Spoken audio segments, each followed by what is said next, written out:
Do you have expectations of your spouse? What do you expect? What do you expect your spouse to deliver on? When it comes to relationships and marriage in particular, we have high expectations. We have a lot of expectations. We expect, that means there's someone I anticipate you will be, there's something I anticipate you will do, and because of the nature of this relationship, it seems right for me to have that expectation. Welcome to the discussion on expectations in marriage, because the reason so many of our marriages face so many challenges is because of unfulfilled expectations. A couple came to me and the wife began to describe a scenario. She said, I texted him. I called him, I texted him, and I called him, and I texted some more, and I called him, and he was nowhere to be found. He said, I was with friends. I was hanging out. After work, we went somewhere, we hung out, and he described that I was just hanging out. I wasn't doing anything. She said, I expected you to be home, but when I looked at your GPS, you were somewhere that made me concerned. You see, they'd gone through the bout of trying to recover from infidelity, and they've made so much amazing progress, but something was triggered in her because he wasn't answering his phone. He wasn't texting back. She discovered he was somewhere that he normally doesn't go. When he got home, she was irate, and he was like, why are you at 10?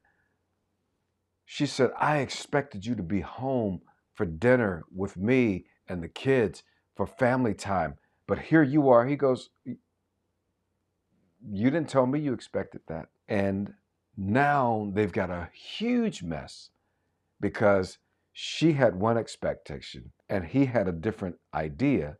And now they are stuck in this argument, this battle, and this deep experience of disappointment. In this video, I want to help you understand how expectation and disappointment are two sides of a coin. How they are, if you will, they are the opposite ends of the spectrum. One comes from the other, but they're strongly related to one another. And I want to help you understand this so that you can understand why expectations are important, how to handle expectations in your marriage, and what to do when there is disappointment. At the end of this video, I'm going to share with you a powerful, powerful understanding about expectations that I call the anatomy of expectations. So let's jump right into this.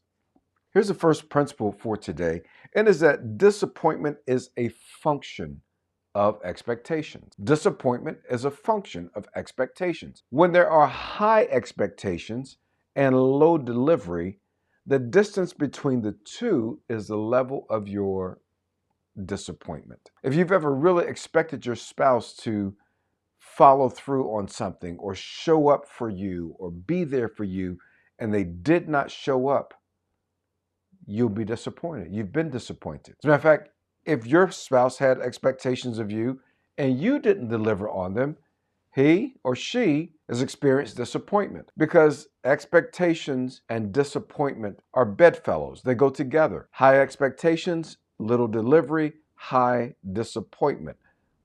High expectations, high delivery, no disappointment. High expectations, or let's just say modest expectations, and a modicum of delivery, well, there's not so much disappointment. Are you getting this picture here? But what I want you to understand is that disappointment and expectations are related. So when you're disappointed, and there can be a spectrum of disappointment in your marriage, and if you're constantly disappointed in your marriage, it can grow into not just disappointment, but to eventually anger, something far worse, which is resentment, which puts you at another space in the marriage, and it requires more work to overcome and to rebound from.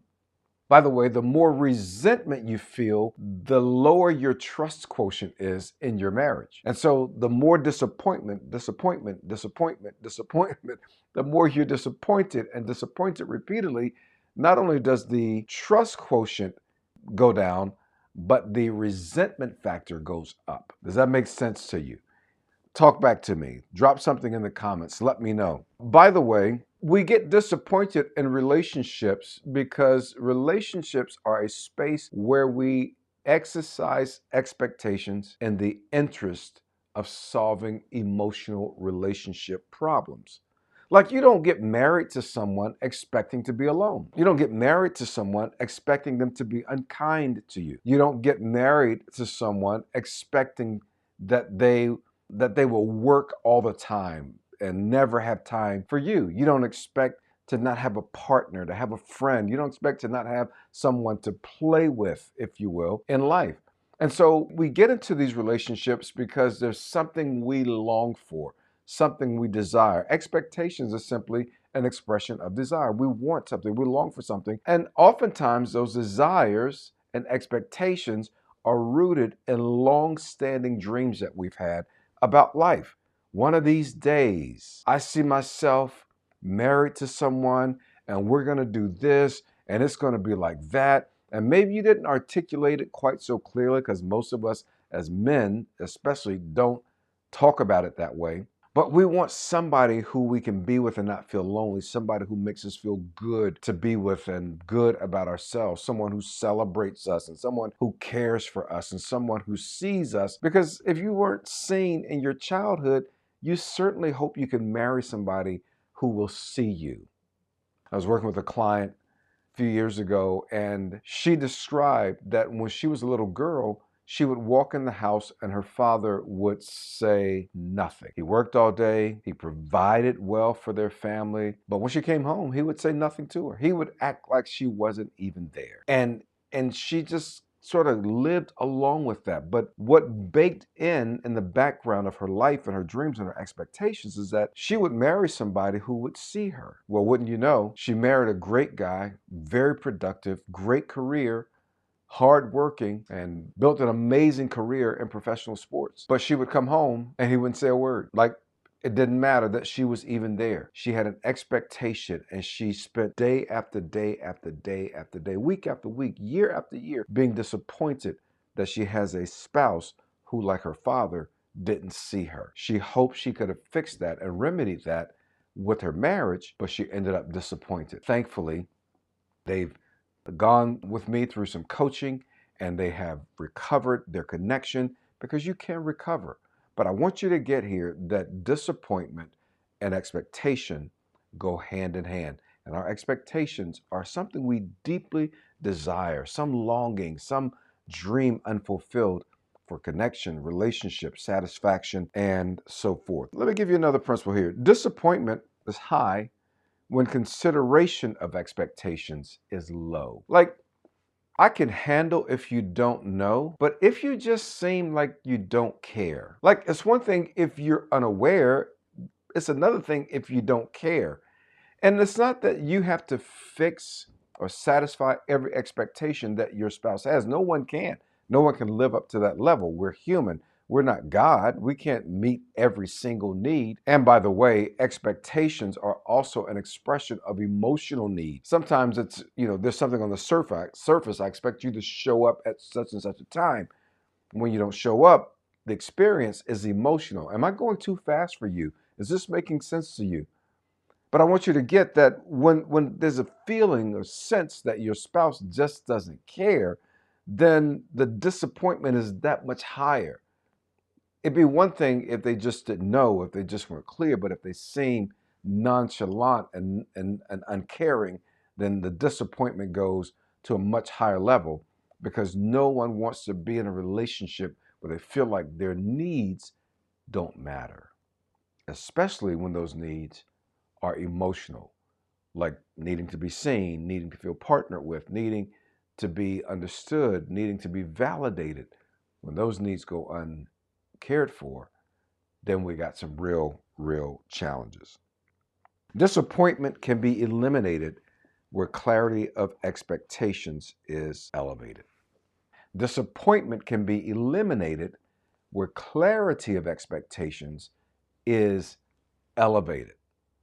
So often we have expectations. I know not you. You've never had expectations that were not clear or unspoken. We all do it, don't we? We have these things in our mind, like I expect, like we don't say it in complete sentences or anything, but we have these expectations that we just think the other person should know. By the way, I want to fill you in. Maybe your spouse didn't tell you this, but let me tell you this. Your spouse is not a mind reader. Your husband is not a mind reader. Your wife is not a mind reader. We don't read minds. But oftentimes we think, we've been married for 2 days. You should know this. We've been married for 20 years. You should know this. We've been married for 30 years. Why don't you know this? You have an expectation that they will know. And I'm just telling you to help you that human beings forget stuff. Human beings are are habit forming, and we don't always know. So the more you can elevate the clarity of your expectations, the more likely you will have those expectations considered and cared for. If when you elevate the expectations, the clarity rather of your expectations, your spouse still doesn't seem to care, that's a different problem. That's a different video. That's a different solution that we'll have to address. But I want you to know, if you will clarify your expectations, you can actually give yourself the opportunity to be far less disappointed. And what about if the two of you did that in your marriage? So I mentioned early in the video that I want to talk to you a little bit about a framework that I've developed that I call the anatomy of expectations. And in one of these videos, I'll actually diagram this for you.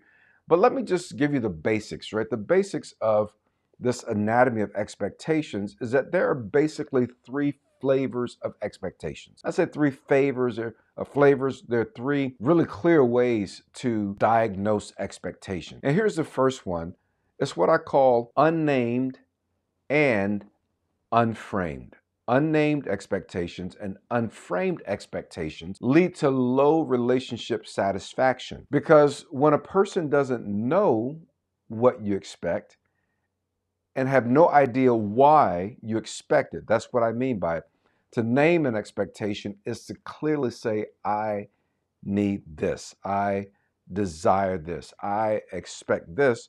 But when the expectation is not named, it's just in your brain, and the person has no idea that you expect, what you expect, or why you expect it, there will be low relationship satisfaction. One, because the person cannot read your mind and they cannot deliver on something that they're not aware of is a deliverable, an expectation for you. So there are unnamed and unframed expectations. There are expectations that are named but unframed. Did you get that? So you tell your spouse, I expect this. I need this. Will you please do this? I have an appointment, a doctor's appointment on Tuesday at 7 o'clock. Will you come with me? Did you see that? Did you see that? And so you named the expectation. But your spouse is like, well, come with you. Like, I got to work. I'm busy. Haven't you been to this doctor before? Everything is going to be just fine. Don't be nervous. Just call me when you get there. I'll pray with you. And you go to the doctor's appointment. And even if you got good news, let's say you got great news, but you still feel some kind of way that your spouse didn't take the time off from work to accompany you to something that was really important to you. Now, I wonder if you had said to your spouse, and the reason I'm nervous is because my mother had, or my father had, an appointment just like this, and this is a part of our history, and I've always been nervous that one day I might get the same news that they got that greatly impacted their health. If you said that part, now you have not only named the expectation, but you have also framed the expectation, right? That means you've given them a context for why you expected, asked for, desired what you communicated. And so as you name but don't frame, you can have a little more satisfaction in the relationship, but it'll be sort of average, and we'll be sort of always trying to figure out what's the whole point of this expectation. Why do you need this? Why do you like this? Okay, so I was working with a group last night, a group of my clients, And I asked them this question: what do you expect from your spouse? What do you want most from them? List 3 things, name 3 things. They wrote the 3 things down, and then I went around to each couple and said, so tell me about your experience in this conversation. One husband said, I was really disappointed. I'm really disappointed because when I tell my wife that I need affection, she doesn't want to give it. She says, well, because I'm busy and I'm cooking, and he just wants to cuddle up and be close and connect and all that. I just don't, I don't always have time for that. And I don't feel the need for that. And she couldn't really deliver on it. He said in follow up, the reason I keep asking her for this is because when I was a child, my parents never hugged me. They never held me. They never comforted me. He put a frame around his expectation, his desire, his need. His wife goes, oh, now her desire to care for it goes to another level. She says, I didn't know that. And I don't really know what to do with that. And so more of our coaching time in the community that I lead, called the Love Again Couples Community, where I coach brilliant couples to have close and connected relationships, to break through conflicts, to break through old cycles of bad communication, to heal painful wounds from their past. When they come into this coaching program, they begin to get amazing breakthroughs. And last night, we saw a tremendous breakthrough. All right, let me give you the last part of this framework. So we said there are unnamed and unframed expectations.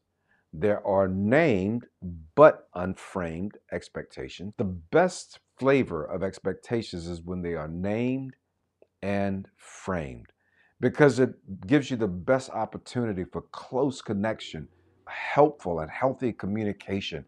It opens up the door for empathy to be expressed and for couples to draw near to each other, because when you name it and you frame it, you actually take your relationship to new levels, assuming that both of you decide that when the expectation is named and framed, that you will try to care for that expectation, need, desire. Now, again, let me say this.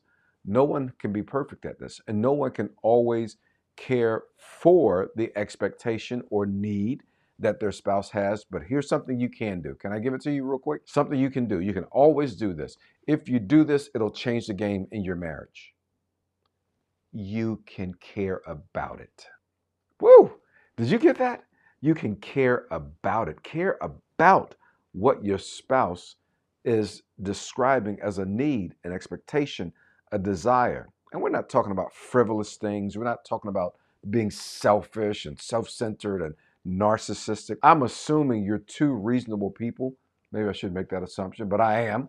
I'm assuming that you are two reasonable people who just have not had this kind of teaching, coaching to help you understand how powerful expectations are, that they're connected to disappointments, and that there's a reason that we need each other to care about our expectations. Hey, I hope you found this video really helpful. I'm trying to deliver some life-changing, game-changing content to you. Would you let me know if this was helpful? And if you got questions, put it in the comments. But would you like the video and subscribe? Help us to reach more couples with this kind of content that can literally change the game. I'm glad you were here. I'll see you in the next video.